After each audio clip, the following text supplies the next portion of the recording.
Warahmatullahi wabarakatuh.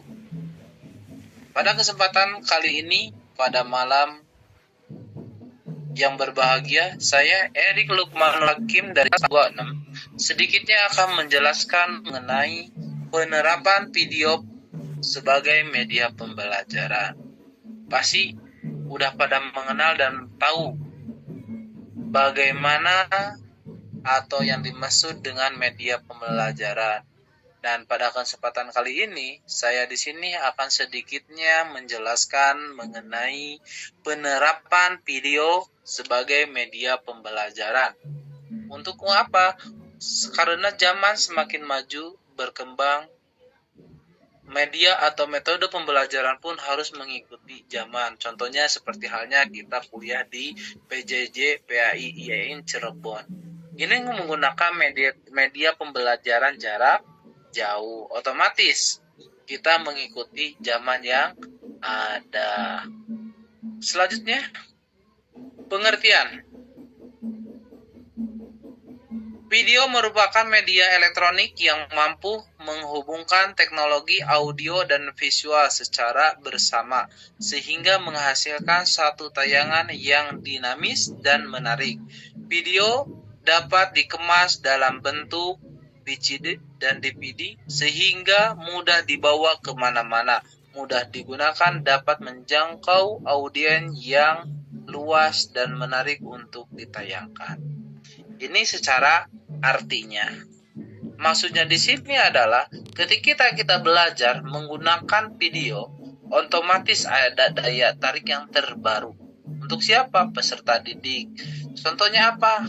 Nah, ada gambarnya, ada audio atau suara, bisa suaranya bisa secara real atau dianimasikan. Ada juga menggunakan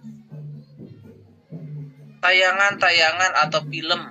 Untuk apa? Untuk mendorong supaya anak itu tidak jenuh dalam metode pembelajaran. Ini yang dimaksud dengan video dalam media pembelajaran.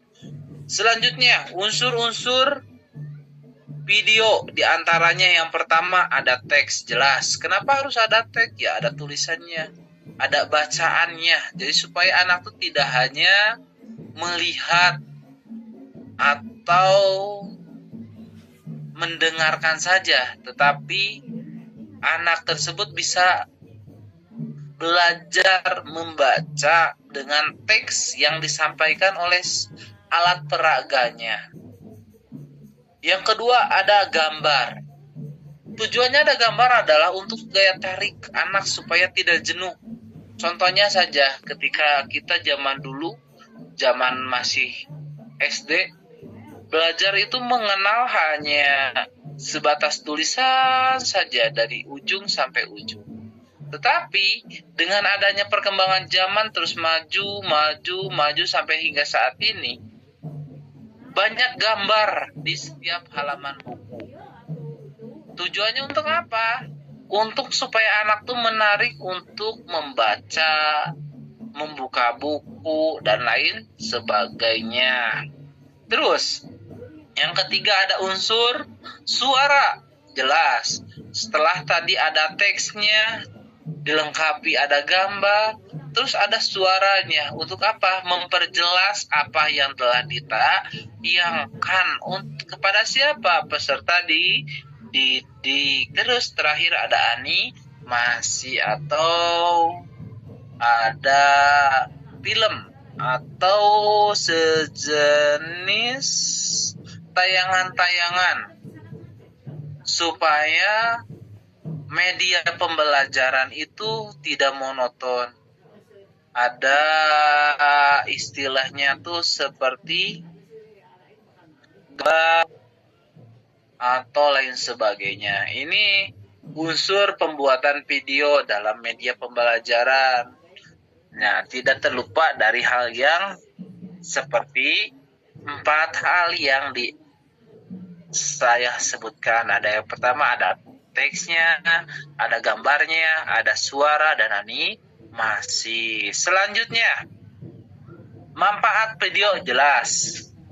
Video banyak manfaatnya, apalagi di era sekarang dalam metode pembelajaran kepada siapa? Pada peserta didik. Manfaat media video menurut Andi Prastowo 2012 halaman 302 di antaranya. Yang pertama, memberikan pengalaman yang tak terduga kepada peserta didik. Maksudnya di sini, ketika kita belajar video, jadi anak itu menggambarkan sesuatu itu secara jauh. Tidak hanya kita belajar dengan konteks tekstualnya saja. Hanya menjelaskan A sampai B atau sampai Z. Tapi anak tidak bisa membayangkan, misalkan bentuknya candi Prambanan. Candi itu kalau kita belajar secara tekstual tuh ya hanya candi. Tapi beda lagi kalau kita belajarnya secara video, kita menayangkan gambarnya candi dari mulai pelatarannya, unsurnya, dimensikannya, lain sebagainya. Otomatis anak tuh belajar itu akan tidak terduga dari segi keilmuannya akan disampaikannya, dan anak itu akan sedikit banyak bertanya ya, oh gini ya, dah ini dan sebagainya. Itulah salah satunya manfaat dari pembelajaran menggunakan video. B-nya yang kedua, atau memperlihatkan secara nyata suatu yang pada awalnya tidak mungkin bisa dilihatnya, yang tadi saya jelaskan. Jadi pada intinya kan kalau kita berbicara dengan video, kita bisa menayangkan suatu hal yang tidak terduga atau yang tidak bisa dijangkau oleh yang ada di hadapan kita. Tetapi dengan video, kita itu bisa menayangkan, contohnya tadi yang saya sebutkan Candi Prambanan. Dia ada di mana? Di Jogja. Jauh kan? Dari Jawa Barat harus bawa candinya kan jauh dan tidak mungkin. Tapi dengan eranya zaman sekarang, manfaat adanya video, kita bisa menayangkan kepada anak, oh ini tuh candi, oh itu. Jadi kita belajar nih bisa menarik. Itu ya. Salah satunya menganalisis perubahan dalam periode waktu tertentu. Jadi ada pengolahan. Jadi ketika ada perkembangan zaman tuh ya kita tidak akan ketinggalan dengan adanya video, audio dan sebagainya dalam media pembelajaran. Lanjut, memberikan pengalaman kepada peserta didik untuk merasakan suatu keadaan tertentu. Jadi ketika kita menayangkan suatu hal yang jauh atau tidak bisa dilihat secara nyatanya, ketika kita menyampaikan suatu video, jadi si anak tuh bisa merasakan, oh gini ya, walaupun dengan keadaannya kita jauh, hanya kita melihat dengan gambar atau videonya, tetapi asalkan bagaimana ada di pembelajaran menggunakan video. Terus yang terakhir, penampilan presentasi studi kasus tentang kehidupan sebenarnya yang dapat memicu diskusi peserta didik ya. Selebihnya, ketika kita udah menyampaikan video, otomatis anak tuh banyak bertanya. Beda lagi kalau kita menerangkan hanya secara tekstual. Anak tuh akan secara monoton, diem, mendengarkan saja, tanpa ada sedikitnya rasa ingin bertanya. Beda lagi kalau kita belajar menggunakan video. Otomatis anak tuh melihat ada yang suatu gambar yang tidak atau yang ditanyakan yang ingin ditanyakan, mau secara harmoniknya tuh akan ingin memacu untuk bertanya, dan sehingga peserta didik ingin berdiskusi satu sama lain. Itulah salah satunya manfaatnya video dalam media pembelajaran. Selanjutnya, peran video dalam pembelajaran. Banyaklah. Tadilah salah satunya yang kita singgung-singgung di belakang. Penggunaan video sebagai bahan bantu mengajar, membantu satu pengalaman baru kepada sebilangan pelajar. Media video di televisi dan membawa pelajar kemana-mana saja. Nah, ini salah satunya peranannya.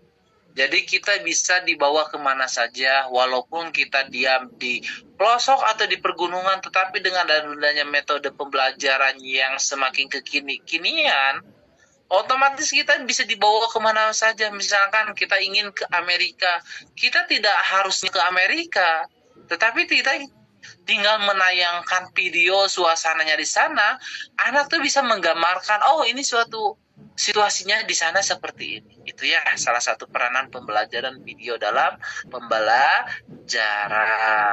Kesimpulannya, dalam proses pembelajaran ada unsur penting yaitu penerapan media.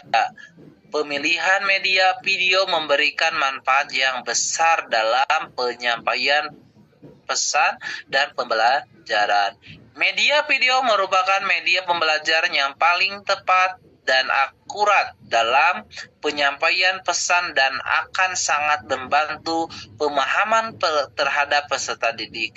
Dengan adanya media video, peserta didik akan lebih paham terhadap apa yang kita sampaikan akan secara efektif dan efisiennya. Inilah salah satu manfaatnya video dalam media pembelajaran. Sekian, terima kasih. Saya Erik Lukmanul Hakim, izin mengundurkan diri. Akhirul kalam, wassalamualaikum warahmatullahi wabarakatuh.